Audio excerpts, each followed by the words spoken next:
Right, so today we're going to talk about phenol. So, what is phenol? It is basically a benzene ring directly attached to a hydroxyl group.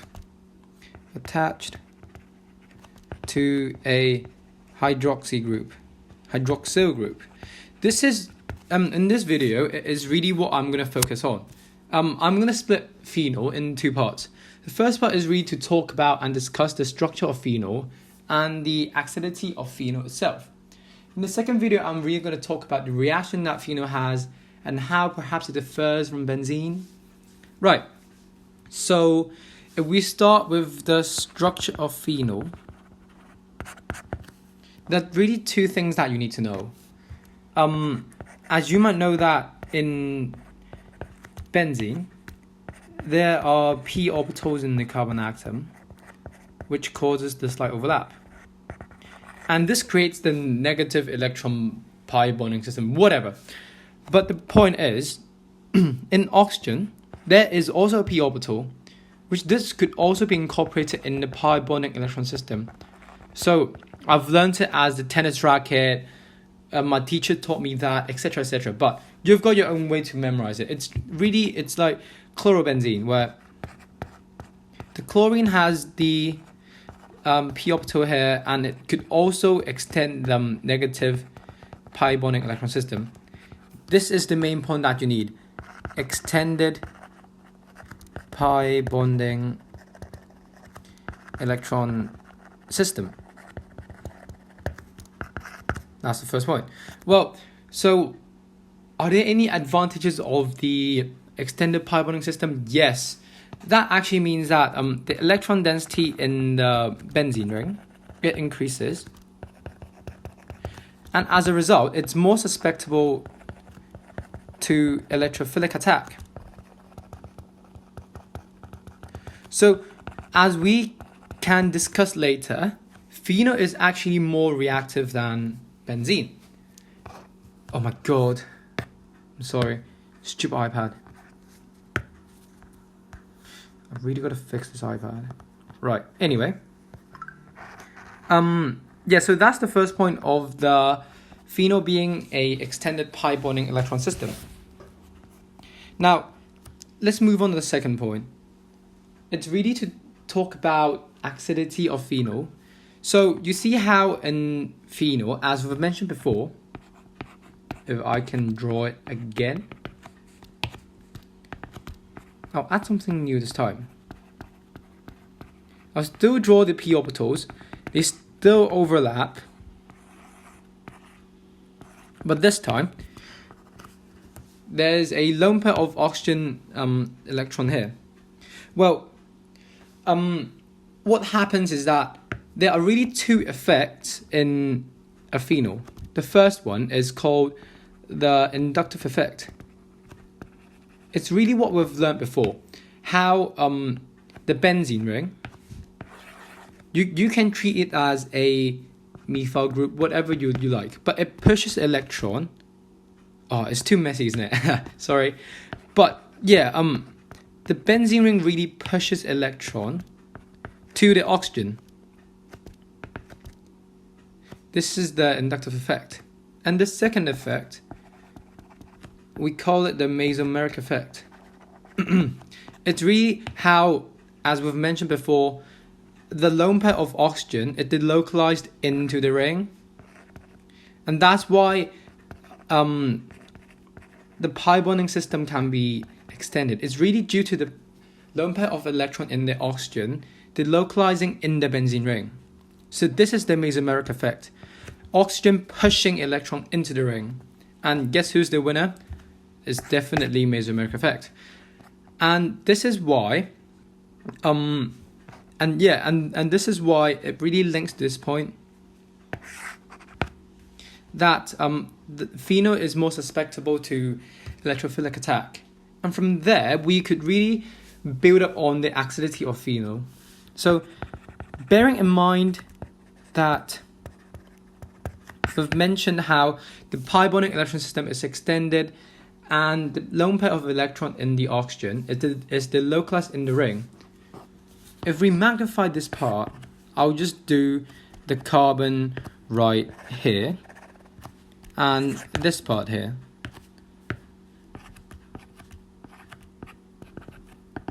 So, as we've mentioned before, the lone pair of electron is delocalized in the benzene ring. This actually means that the electron density of the CO bond increases. Well, obviously, if you think about it, what is electron density? It's really to use some weird special technique to see how close the nuclei can be together. And if you add more negative charge in it, so if you imagine there are two nuclei, yeah, if you have more negative charge in it, they could come closer together. And as a result, since the electron density increases in the CO bond, the bond strength of CO bond increases.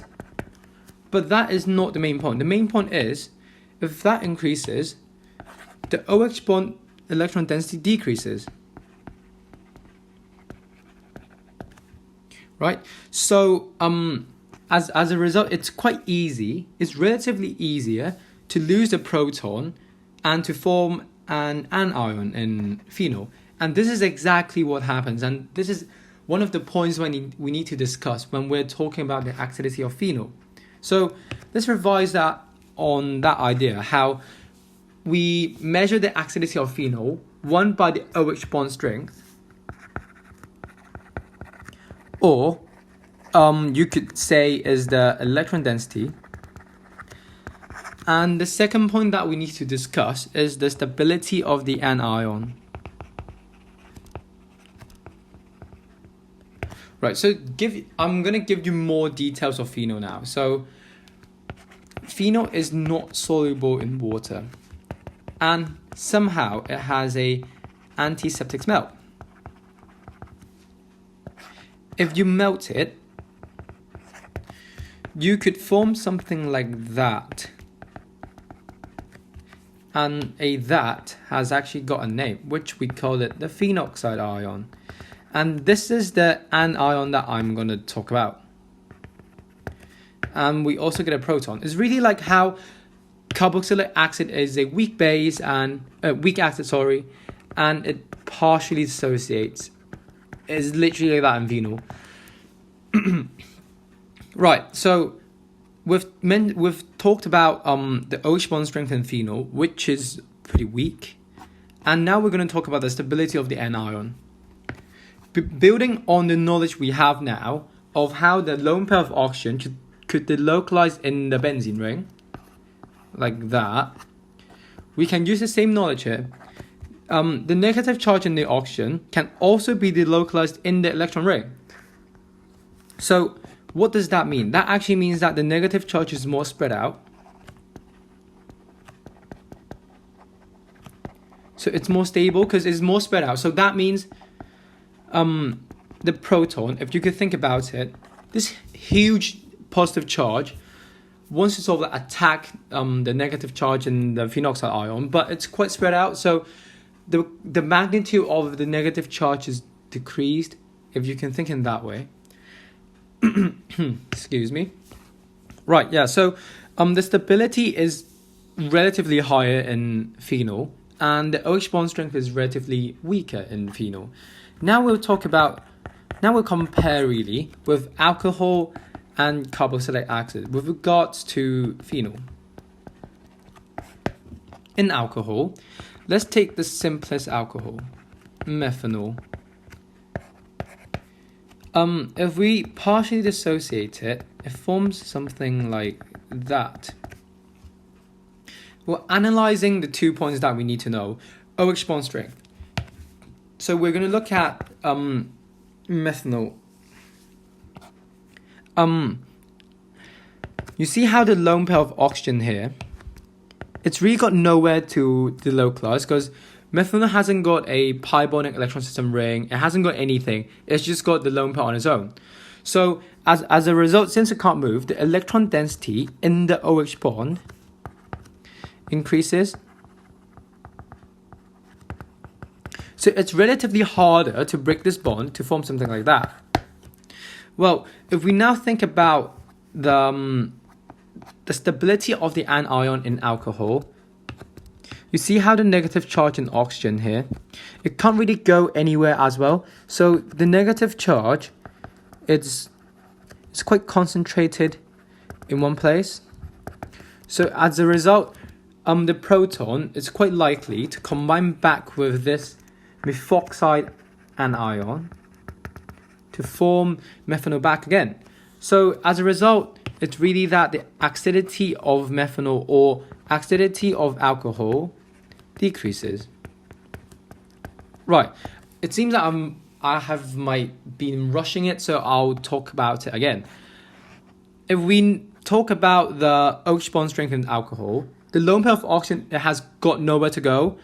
So the electron density of the OH bond increases, and it's harder to break the bond. Harder. Now, for the anion, for the methoxide ion, the negative charge in the oxygen is quite concentrated in one place. So the proton could really react with the methoxide ion to form back methanol. And that's why the acidity of alcohol decreases, because the stability of the anion decreases. Yes?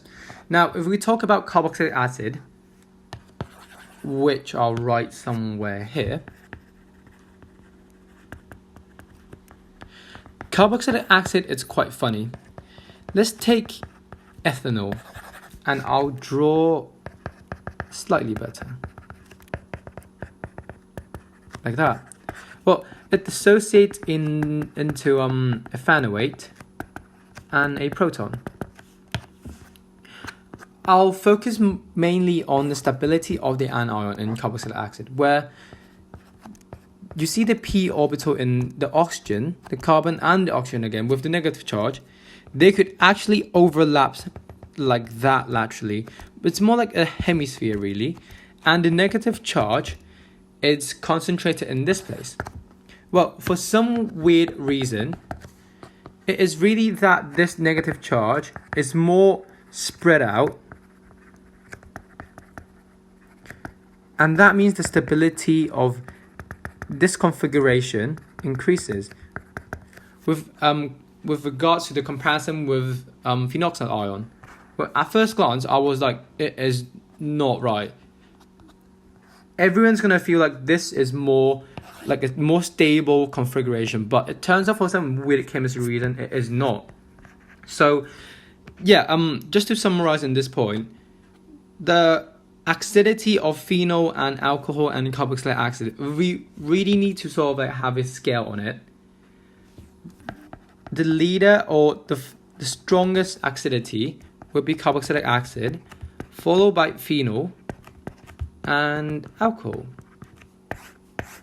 Right, so in the next video we'll talk about the reaction of phenol and perhaps build on it a bit more. Yep, so see you in a bit.